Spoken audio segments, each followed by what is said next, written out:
Hello दोस्तों, नमस्कार।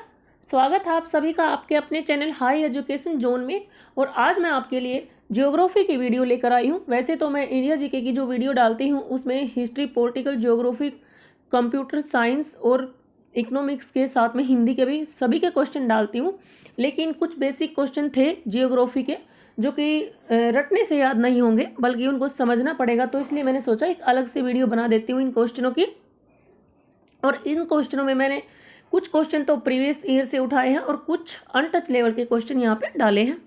तो चलिए स्टार्ट कर लेते हैं फर्स्ट क्वेश्चन से। फर्स्ट क्वेश्चन हमारा है, भारत के दो शोध संस्थान मैत्री और दक्षिणी गंगोत्री किस महाद्वीप में स्थित है? तो राइट ऑप्शन हमारा ए हो जाएगा, अंटार्कटिका। भारत के दो शोध संस्थान मैत्री और दक्षिण गंगोत्री अंटार्कटिका महाद्वीप में स्थित है। इंपॉर्टेंट क्वेश्चन बनता है, पूछा जा सकता है आपसे। नेक्स्ट है, भारत के किस स्थान को मरुस्थल की राजधानी कहा जाता है? तो राइट ऑप्शन हमारा ए हो जाएगा, जैसलमेर। भारत के जो है जैसलमेर को मरुस्थल की राजधानी कहा जाता है। जैसलमेर राजस्थान में है। नेक्स्ट क्वेश्चन है, ये जो अभी मैंने क्वेश्चन करवाया ये कई बार रिपीट हुआ है HSSC एग्जाम में। नेक्स्ट है, दिन में 2 बार नियम से महासागरीय जल का उठना और गिरना क्या कहलाता है? तो राइट ऑप्शन हमारा डी हो जाएगा, दिन में 2 बार नियम से महासागरीय जल का उठना और गिरना ज्वार भाटा कहलाता है। अब क्वेश्चन ये भी बनता है कि ज्वार, ये तो इसकी डेफिनेशन हो गई कि ज्वार भाटे जो है वो क्यों आते हैं, ये भी क्वेश्चन बनता है। तो सूर्य और चंद्रमा के शक्तिशाली गुरुत्वाकर्षण बल के कारण पृथ्वी की सतह पर ज्वार भाटे आते हैं। सूर्य और चंद्रमा की शक्तिशाली गुरुत्वाकर्षण बल के कारण पृथ्वी की सतह पर ज्वार भाटे आते हैं। तो ये तो हो गया कि ज्वार भाटे क्यों आए थे, क्यों आते हैं। अब है कि ज्वार भाटे जो है वो 2 तरह के होते हैं। एक तो उच्च ज्वार भाटे, ज़्यादा ऊंचे जो ज्वार भाटे आते हैं जब वो समुद्र की जो लहरें होती ज़्यादा ऊपर उठती है, और एक निमन ज्वार भाटे। निमन ज्वार भाटे को लघु ज्वार भाटे भी कहा जाता है, और एक उच्च ज्वार भाटे। अब क्वेश्चन ये भी पूछा जा सकता है, जैसे डेफिनेशन डाल दी जाती है कई बार एग्जाम में और फिर पूछ लिया जाता है कि क्या है। तो उच्च ज्वार क्यों आते हैं, इसका कारण क्या है? तो पृथ्वी का जल चंद्रमा के निकट होता है। जब पृथ्वी का जल चंद्रमा के निकट होता है तो चंद्रमा के गुरुत्वाकर्षण बल के कारण उच्च ज्वार आते हैं। अब एक क्वेश्चन ये बनता है कि सबसे ऊंचे ज्वार कब आते हैं। ये बहुत इंपॉर्टेंट क्वेश्चन, ये कई बार आया भी है एग्जाम में कि सबसे ऊंचे ज्वार भाटे कब आते हैं। तो पूर्णिमा को और अमावस्या को सबसे ऊंचे ज्वार आते हैं, सबसे ऊंचे ज्वार भाटे। इसका कारण ये है कि पूर्णिमा आप समझ गए होगे ना, जो हमारे हरियाणवी में जिसको पणवासी बोलते हैं, और अमावस्या को मावस बोलते हैं, आप सब समझते होंगे। तो सबसे ऊंचे ज्वार क्यों आते हैं इन दिनों? क्योंकि सूर्य, चंद्रमा और पृथ्वी तीनों जो है ना एक सीध में होते हैं इस दिन। तो इसलिए सबसे ज़्यादा ऊंचे ज्वार भाटे जो है वो पूर्णिमा और अमावस्या को आते हैं। अब बात कर लेते हैं कि निमन ज्वार भाटे कब आते हैं, यानी कि लघु ज्वार भाटे कब आते हैं। तो जब चंद्रमा अपने प्रथम एवं अंतिम पहर में होता है तो जब लघु या फिर निमन ज्वार भाटे आते हैं। और इनका कारण क्या होता है निमन ज्वार भाटों का? तो चांद एवं सूर्य का गुरुत्वाकर्षण बल जब विपरीत दिशाओं से महासागरीय जल पर पड़ता है। फिर से बता देती हूँ, चांद एवं सूर्य का गुरुत्वाकर्षण बल विपरीत दिशाओं से महासागरीय जल पर पड़ता है तो फिर निमन या फिर लघु या छोटे ज्वार भाटे आते हैं। और एक क्वेश्चन ये भी बनता है कि जो उच्च ज्वार होते हैं, जो उच्च ज्वार भाटा होता है वो किसके लिए फायदेमंद होता है? तो नौ संचालन में बहुत सहायक होते हैं उच्च ज्वार। इस समय जहाज, जब उच्च ज्वार आते हैं तो जब वो लहरें बहुत ज़्यादा ऊंची उठती है तो जो जहाज होते हैं पानी के वो बंदरगाह पर जल्दी आते हैं, और मछलियाँ भी तट पर आ जाती हैं। तो मछुआरों के लिए भी उच्च ज्वार फायदेमंद होते हैं। इस तरह से भी क्वेश्चन पूछा जा सकता है। तो अगर ये क्वेश्चन आपको अब भी समझ नहीं आया हो किसी को तो आप बता देना। अगली वीडियो में मैं जितना भी मैंने यहाँ पर बोला है ज्वार भाटे के बारे में उसको मैं टाइप करके और पेस्ट कर दूंगी ताकि आप उसका स्क्रीनशॉट ले लो। नेक्स्ट क्वेश्चन है, इनमें से कौन सी महासागरीय धाराएं गर्म होती हैं? तो राइट ऑप्शन हमारा यहाँ पे हो जाएगा ए हमारा राइट ऑप्शन हो जाएगा गल्फ स्ट्रीम। गल्फ स्ट्रीम जो महासागरीय जल धाराएं हैं, यहाँ पर जल लिखना मैं भूल गई थी। तो गल्फ स्ट्रीम जो महासागरीय जल धाराएं ये गर्म होती है, गर्म इनकी प्रकृति होती है। और ये कहाँ पर चलती है, तो ये गल्फ स्ट्रीम जो महासागरीय जलधारा है ये अंटार्कटिक महासागर में बहती है, अंटार्कटिक महासागर में, ये भी पूछा जा सकता है। लेब्राडोर जो है ये कैसी महासागरीय जलधारा है, तो ये ठंडी प्रकृति की महासागरीय जलधाराएं होती हैं। और लेब्राडोर महासागरीय जलधाराएं उत्तरी अमेरिका के तट पर चलती हैं। बहुत इंपॉर्टेंट क्वेश्चन है ये, कई बार रिपीट हुआ एग्जाम में। नेक्स्ट क्वेश्चन है, अंधी डॉल्फिन भारत में कौन सी नदी में पाई जाती है। ये क्वेश्चन भी पहले कई बार पूछा गया है HSSC एग्जाम में। तो राइट ऑप्शन हमारा ए हो जाएगा, गंगा एवं ब्रह्मपुत्र नदी में अंधी डॉल्फिन पाई जाती है। लेकिन अब इसकी प्रजाति खत्म होती जा रही है, क्योंकि ये इसकी एक खासियत होती है अंधी डॉल्फिन की, ये एलवण जल में पाई जाती है, यानी कि जो बिल्कुल शुद्ध जल होता है। लेकिन अब गंगा का जल इतना शुद्ध नहीं रहा है, तो इनकी जो प्रजाति वो खत्म होती जा रही है। और एक क्वेश्चन ये भी बनता है कि स्थानीय भाषा में अंधी डॉल्फिन को क्या कहा जाता है। तो स्थानीय भाषा में अंधी डॉल्फिन को शूशू कहा जाता है। क्या कहा जाता है, शूशू। नेक्स्ट क्वेश्चन है, सबसे बड़ा नदी बेसिन कौन सी नदी बनाती है। तो राइट ऑप्शन हमारा ए रहेगा, अमेजन। सबसे बड़ा नदी बेसिन अमेजन नदी बनाती है। अमेजन नदी में बहुत सारी सहायक नदियां मिलकर अमेजन बेसिन का निर्माण करती हैं। और भारत में सबसे बड़ा बेसिन कौन सी नदी बनाती है, तो गंगा हमारा राइट ऑप्शन हो जाएगा। नेक्स्ट है, गंगा नदी के संरक्षण के लिए किस कार्यक्रम की शुरुआत की गई थी। तो राइट ऑप्शन हमारा ए हो जाएगा, नमामि गंगे। गंगा नदी के संरक्षण के लिए नमामि गंगे कार्यक्रम की शुरुआत की गई थी। और कब की गई थी, तो 2014 में नमामि गंगे कार्यक्रम की शुरुआत की गई थी केंद्र सरकार के द्वारा, ताकि जो है गंगा के जल को शुद्ध किया जा सके, उसको पुनर्जीवित किया जा सके, ये इसकी थीम थी। नेक्स्ट क्वेश्चन है, विश्व का फ्लो उद्यान किसे कहते हैं। तो राइट ऑप्शन हमारा ए हो जाएगा, भूमध्य सागरीय प्रदेश। विश्व का फ्लो उद्यान भूमध्य सागरीय प्रदेश को कहा जाता है। ये भी क्वेश्चन बहुत इंपॉर्टेंट है, पूछा जा सकता है एग्जाम में। नेक्स्ट क्वेश्चन है, भारत के कितने प्रतिशत भूभाग पर पर्वत और पहाड़ियों का विस्तार पाया जाता है। तो राइट ऑप्शन हमारा सी रहेगा, सी हमारा राइट ऑप्शन हो जाएगा। यहाँ पे 29.3% भाग जो है भारत में पर्वत और पहाड़ियों के विस्तार में है। और प्रतिशत में यहाँ पे लिखना भूल गई हूँ, सभी के आगे आप लिख लेना। और जो 43.0 है ये मैदान का विस्तार है। भारत का जो भूभाग है उसमें मैदान का विस्तार कितने प्रतिशत है मैदानों का, तो 43.0%। और 27.7% पठार का विस्तार पाया जाता है। ये मैंने NCERT के मुताबिक यहाँ पे डाटा डाला है। हो सकता है किसी बुक में थोड़ा बहुत आगे पीछे हो सकता है, लेकिन मैं NCERT को ही फॉलो करती हूँ, क्योंकि उसी को आंसर माना जाता है। और कई बार ये होता है कि जैसे ये 27.7 है, पठार का विस्तार है ये भारत में भूभाग पर, तो आपको 27.6 मिल जाएगा। ये होता है कई बार। तो जो इसके नज़दीक होता है ना, फिर वो हमारा आंसर होगा। जैसे ए में डाल दिया, ये बी में डाल देंगे 27.5, फिर डाल देंगे 27.4। तो जो उसके नज़दीक होता है ना राइट आंसर के, फिर वो हमारा आंसर हो जाता है इस टाइप के क्वेश्चनों में। नेक्स्ट है, नेपाल का युद्ध कब हुआ था। तो राइट ऑप्शन हमारा जो रहेगा वो रहेगा ए, 1814। नेपाल का युद्ध 1814 में हुआ था। और ये क्वेश्चन ज्योग्राफी में मैंने इसलिए ऐड किया यहाँ पे, अभी DSSB के जो PGT के लेक्चरर के लिए एग्जाम चल रहे हैं ना, तो वहाँ पे ये क्वेश्चन पूछा गया था कि नेपाल का युद्ध कब हुआ था। बहुत टफ जो है जीके वहाँ पर पूछी गई थी। तो नेपाल का युद्ध 1814 में हुआ था। और ख़त्म कब हुआ था, तो 1816 में ये ख़त्म हुआ था। और किस किस के बीच लड़ा गया था, तो अंग्रेजों और नेपाल के बीच में ये युद्ध लड़ा गया था 1814 में।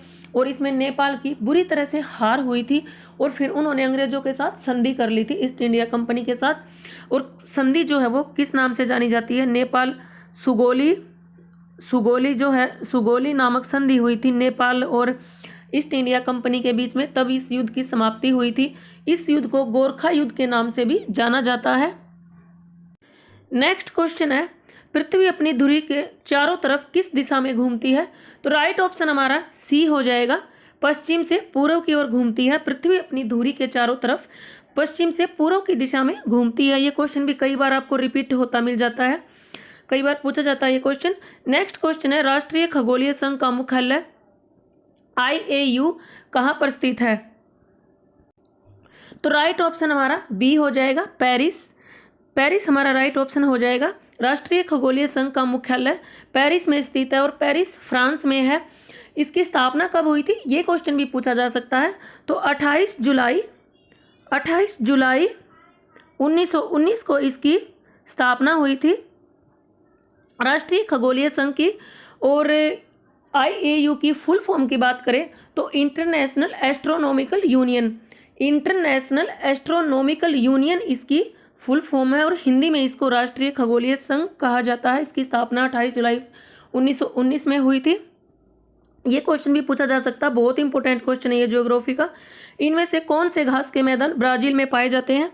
तो राइट ऑप्शन हमारा जो रहेगा वो ए रहेगा, कंपोस घास के मैदान ब्राजील में पाए जाते हैं। और सवाना घास के मैदान कहाँ पर पाए जाते हैं? तो सवाना घास के मैदान पूर्वी अफ्रीका में पाए जाते हैं।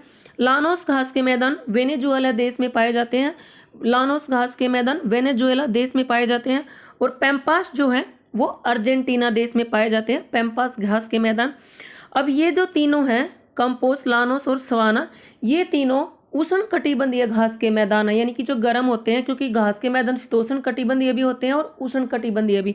तो उष्ण कटिबंधीय ये घास के मैदान है, लेकिन जो पैम्पास है ये शीतोष्ण कटिबंधीय घास का मैदान है। नेक्स्ट क्वेश्चन है, प्राचीन भारतीय भौगोलिक मान्यता के अनुसार भारत किस द्वीप का अंग था? तो राइट ऑप्शन हमारा सी हो जाएगा, जम्बू द्वीप। प्राचीन भारतीय भौगोलिक मान्यता के अनुसार भारत जम्बू द्वीप का अंग था। नेक्स्ट क्वेश्चन है, दिन और रात की किस अवस्था को उत्तरी अयनांत कहा जाता है? तो राइट ऑप्शन हमारा रहेगा वो ए रहेगा, 21 जून। दिन और रात की इस अवस्था को उत्तरी अयनांत कहा जाता है। अब आप सोचोगे कि ये क्वेश्चन में हम कैसे बता रहे, 21 जून को उत्तरी गोलार्ध का सबसे बड़ा दिन होता है। तो इस क्वेश्चन को अब ऐसे नहीं पूछता, क्योंकि बहुत डीप में जाके भी क्वेश्चन पूछ लिया जाता। तो इसी अवस्था को कहा जाता है उत्तरी अयनांत, क्योंकि 21 जून को उत्तरी गोलार्ध का जो सबसे बड़ा दिन है, इसी अवस्था को जो है उत्तरी अयनांत कहा जाता है। इस तरह से ये क्वेश्चन पूछा जा सकता है। और 22 दिसंबर को दक्षिणी गोलार्ध का सबसे बड़ा दिन होता है और इस अवस्था को दक्षिणी जो है अयनांत कहा जाता है। ये क्वेश्चन भी पूछा जा सकता है, घुमा के पूछ लेता है कई बार एग्जामिनर। और 21 मार्च को और 23 सितंबर को पूरी पृथ्वी पर दिन और रात बराबर होते हैं, चाहे वो उत्तरी गोलार्ध हो या फिर दक्षिणी गोलार्ध हो।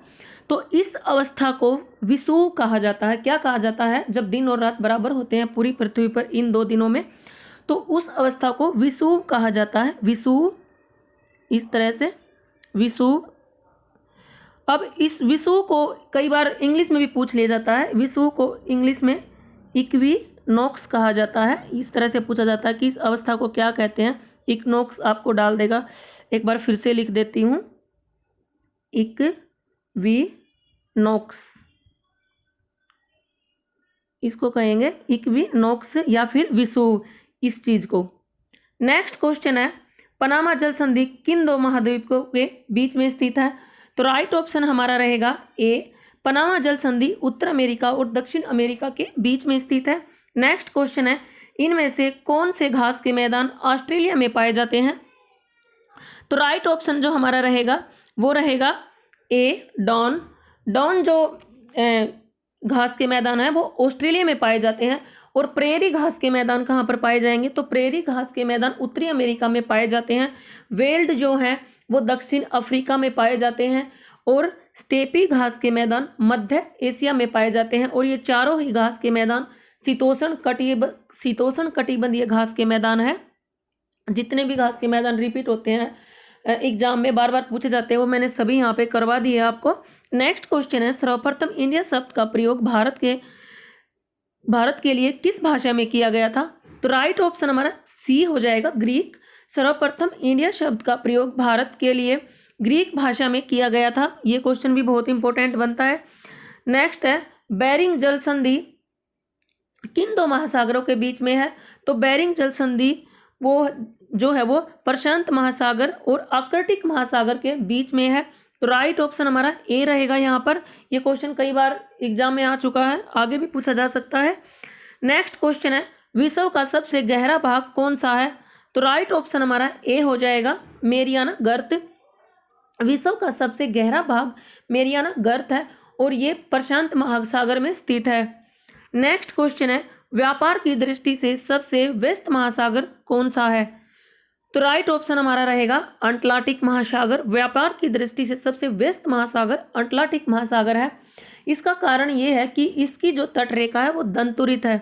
सिंपल आपसे ये क्वेश्चन भी पूछा जा सकता है कि अटलांटिक महासागर की तटरेखा कैसी है, तो दंतुरित है और इसी कारण ये व्यापार की दृष्टि से सबसे व्यस्त है, क्योंकि दंतुरित तटरेखा प्राकृतिक पोता सरयू एवं पतनों के लिए आदर्श मानी जाती है। बात कर लेते हैं इसके आकार की। इसका आकार पूछा जा सकता है। अटलांटिक महासागर का आकार एस आकार का है। कैसा है? एस आकार का। और ये महासागर विश्व का दूसरा सबसे बड़ा महासागर है। नेक्स्ट क्वेश्चन है, विश्व टीबी दिवस कब मनाया जाता है? तो ये क्वेश्चन मैंने पहले करवा दिया था, तो आप सोचोगे कि दोबारा क्यों करवा रही मैम।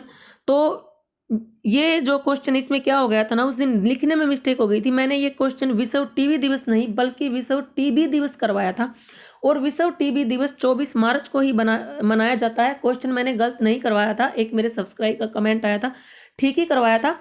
टीबी दिवस 24 मार्च को ही मनाया जाता है। यहाँ पर टीबी आएगा, लेकिन ये लिखते वक्त मेरे से गलती हो गई होगी, मैंने टीबी लिख दिया और पढ़ते वक्त भी ध्यान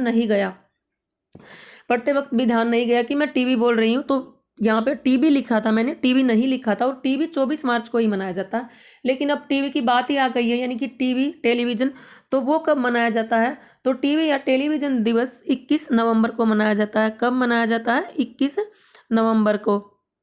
तो क्वेश्चन मेरा ये भी ठीक था, लिखने में मिस्टेक हो गई थी और मैं इसलिए बता देती हूँ, जैसे मैं यूट्यूब चैनलों पे देखती हूँ, अगर कोई क्वेश्चन गलत हो जाता है तो बच्चे नीचे कमेंट करके चले जाते हैं, वो बताते नहीं है।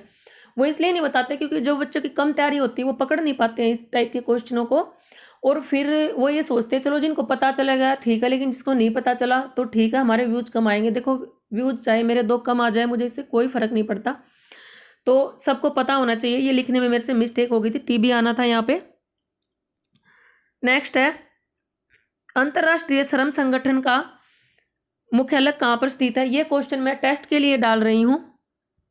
सॉरी भाई, एक ये क्वेश्चन भी मैं दोबारा से बता रही हूँ, ये क्वेश्चन गलत नहीं करवा रखा, ठीक करवा रखा। क्वेश्चन मेरे सारे ही ठीक थे, लेकिन ये दोबारा मैं इसलिए करवा रही हूँ। इसका आंसर जैसे परतदार चट्टान है, तो इसका आंसर उस टाइम जब मैं क्वेश्चन करवाया तो बातें ध्यान नहीं आती हैं, दिमाग में भूल जाती हूँ कई बार।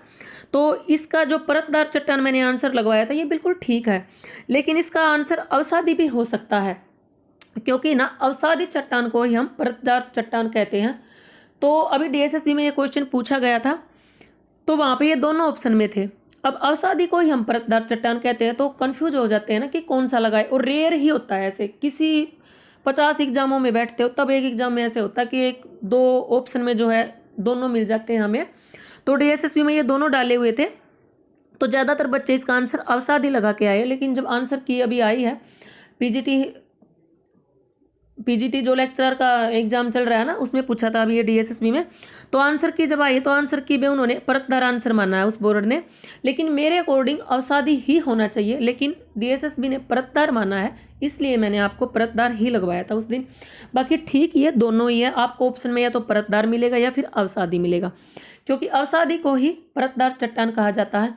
लेकिन अगर ये दोनों हमें मिल जाते हैं तो मेरे अकॉर्डिंग तो आंसर अवसादी ही होना चाहिए, क्योंकि इसके जो नाम होते हैं, मेन जो इनके नाम होते हैं, आग्नेय चट्टाने, रूपांतरित या कायांतरित चट्टाने और अवसादी चट्टाने, ये इसका अवसादी चट्टान का उपनाम है परतदार चट्टान। तो अगर ये दोनों हो तो अवसादी आंसर होना चाहिए, पर भाई डीएसएसबी ने नहीं माना, उन्होंने परतदार चट्टान आंसर माना है, और बच्चों का जो 1 नंबर भी कटा है और 0.25 माइनस में भी चला गया। तो आप देख लेना अगर आगे दोनों आ जाए तो। बाकी क्वेश्चन मैं आपको सारे मैं डाउट क्लियर करवाती हूँ आपके यहाँ पर। अब ये क्वेश्चन मैं डाल रही हूँ टेस्ट के लिए, जो कि पहले करवा चुकी हूँ। अंतर्राष्ट्रीय श्रम संगठन LIC, ये LIC नहीं था यहाँ पे, उस दिन मैंने बताया था ILO था, ILO था ये यहाँ पे। तो इसका आंसर आप कमेंट बॉक्स में देना। अगर आपको मेरी वीडियो अच्छी लगती हो तो उसको कमेंट किया करो, अगर कोई आपका डाउट है लाइक किया करो और शेयर जरूर किया करो, और चैनल पे नए हो तो सब्सक्राइब भी कर लिया करो। मौलिक अधिकारों को कौन निलंबित कर सकता है? नेक्स्ट है, प्रेमचंद के अधूरे उपन्यास का क्या नाम है? नेक्स्ट है, वस्तु एवं सेवा कर को यानी कि GST को लागू करने वाला पहला देश कौन सा था? नेक्स्ट है, प्रथम अंग्रेज सिख युद्ध के दौरान भारत का गवर्नर जनरल कौन था? नेक्स्ट है, सबसे छोटा केंद्र शासित प्रदेश कौन सा है?